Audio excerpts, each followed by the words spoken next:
There is a giant ring that's about 1.5 kilometers in Egypt, in the mountains, in the desert. And it kind of has no explanation to why this thing exists there because there's nothing like it anywhere else. Now, let me zoom out for you so you can get a gist of where we are in Egypt.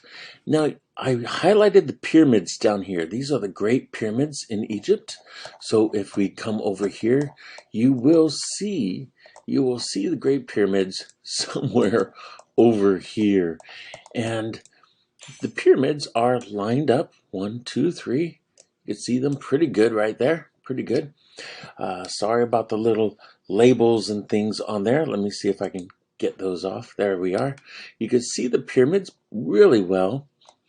And when we zoom out, about 300 kilometers away, still in Egypt, is the ring that looks like a UFO landing spot.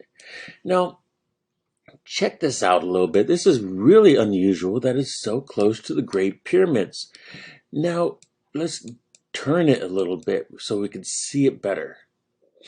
You can see it from different angles here. And all around the edge is a discoloration, very even thickness. And now it really does kind of look like a landing spot of a UFO. When you zoom in, you see this area that looks like a UFO, some large circular craft landed on it and pressed on it for probably hundreds or thousands of years. But look at this. Right here, there seems to be almost a walkway going up and coming down. Very strange, very unusual that, they needed a walkway to come down. Now, this is all about the same height, and right here it starts coming downward a little bit. Now, let's zoom out to show you where we are again, to the Great Pyramids. Now, the Great Pyramids are down here. Let's show you the map in kilometers from here to here. It's 300 kilometers away, 320.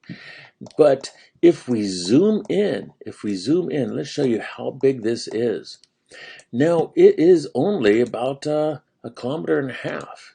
1.6 kilometers, 1.6 kilometers is how wide it is. Now, we've had UFOs that have been reported over a kilometer across, okay? One guy was flying to Guernsey, a pilot, and he said he saw two UFOs that were yellowish in color over the ocean, and they were over a kilometer in length. So that's pretty extraordinary right there. And such UFOs do exist, of course. But did such a UFO land in ancient Egypt? And did such a UFO have responsibility for making the Great Pyramids? Possibly. Possibly yes, possibly no. You could say this has volcanic explanations to it. You could say this has a religious or Egyptian explanation to it. Perhaps this is where some of the Egyptian kings were buried, and they wanted to be buried in a place that could be seen from space, like a petroglyph of some sort. It's hard to say. You tell me your opinion about it. I want to hear in the comments below what you think is going on here. Do you think there's any link to this, to the Great Pyramids? Okay, Scott C. Waring, UFO Sightings Daily, signing out. Like and subscribe.